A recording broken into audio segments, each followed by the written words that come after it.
Hi there, welcome to the second episode of my 10-minute moan of the day. And the topic of this 10-minute moan is a shocking story which shows the SNP covered up plans to shelve NHS projects before the delays emerged. They knew about them for months before it became apparent, as they tried to find ways of sweetening it to the Scottish public and hiding up their inadequacies. So this story is in tomorrow morning's Sun. They put it online. It's 5 minutes to midnight so that you can read it tomorrow. And the story is by Lewis Mackenzie, who's one of their political reporters. The headline says, Secrecy Storm, SNP accused of covering up plans to shelve NHS projects before delays emerged. It came after a warning from NHS chiefs. SNP chiefs covered up plans to shelve NHS building projects for 5 months before the delays emerged, Labour has said. National treatment centres to cut surgery waiting lists and replacement hospitals were among all new projects stalled by ministers in February. Loads of pictures. But papers released under Freedom of Information laws reveal health bosses suggested pausing the NTC programme to the Scottish Government last September. They also said replacing Edinburgh Eye Pavilion should go on the backburner. The recommendations were set out in response to warning by NHS officials that commitments to reduce waiting times would not be met. It's not clear if the Nats accepted them, but the next month, the then First Minister Humza Yousaf vowed £300 million to get 100,000 patients off the waiting lists by 2026. In February, all new NHS building work was put on ice for up to 2 years. This included replacement hospitals in Airdrie, Fort William, a cancer centre in Edinburgh, as well as NTCs in Aberdeen, Perth, Livingston, Cumbernauld and Ayr. Scottish Labour Health spokesperson Jackie Baillie said, "This correspondence shows the SNP government knew the future of its flagship network of national treatment centres was up in the air as early as September and spent months trying to find a way to save face." While the SNP has been building hospitals in the clouds, Scots have been dealing with the reality of longer waiting times that were never going to be fixed by NTCs alone. The advice from NHS officers is clear. The SNP must prioritise dealing with the backlog and giving our hard-working doctors and nurses the equipment they need. The UK Labour government is providing enough funds for 160,000 more NHS appointments, but it's up to the SNP to spend that money wisely, and that starts with being transparent about its spending plans. But Scottish Government spokeswomen hit back. Due to significant increases in construction costs and a lower than expected capital grant from the UK government, a capital review is currently underway. We plan to publish a revised infrastructure investment pipeline alongside the 25 to 26 budget. That's next year. On Saturday, we told how Finance Secretary Shaa Robinson confirmed further delays to the work, having written to Holyrood's Finance Committee informing MSPs the infrastructure plan would be held until after Labour's budget at Westminster. It means there will be no plans set out before Holyrood's financial statement in December, months after UK Chancellor Rachel Reeves' first budget is due. So, what does that mean? Well, what it means is the SNP doing what the SNP always do, and that's all being competent, try and hide things, and then when the truth comes out, blame Holyrood.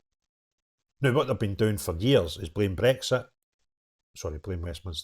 blame Brexit, Tories or Westminster. And we knew when the election happened that would just be changed to blame Brexit, Labour or Westminster. But obviously Labour weren't in charge, so they've obviously blamed the UK government at Westminster for this because they claim that they get less money than expected, which I don't believe. And instead of being straight with people, they've kept us information about all these things that were meant to open and they've been shelved for at least 2 years. Kept it, trying to keep it out of the public domain for months. And in that time, Humza writing more cheques that he couldn't cash, telling us that the First Minister vowed £300 million to get 100,000 patients off waiting lists by 2026. Guess what happens after 2026? There's an election year.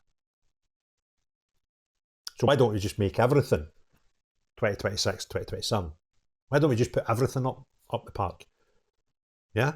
Knowing that there's an election year, and if we follow the election we've just seen at Westminster, you'll have nothing to answer for because you'll no be there. That's if your party actually escape administration because you're running at a deficit already and you've just lost 7-figure sums, over £1.3 million in short money alone by losing all your seats at Westminster, Birmingham.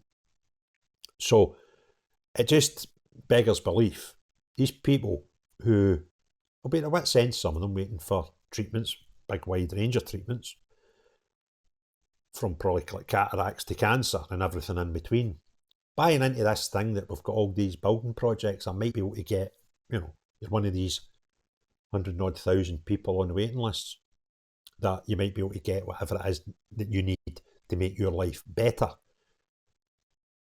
And they kept that for the public for 5 months, try to cover up and try to put things in place in the meantime to try to soften the blow. They were told 5 months before. But that's just the SNP being the SNP, to be perfectly honest with you.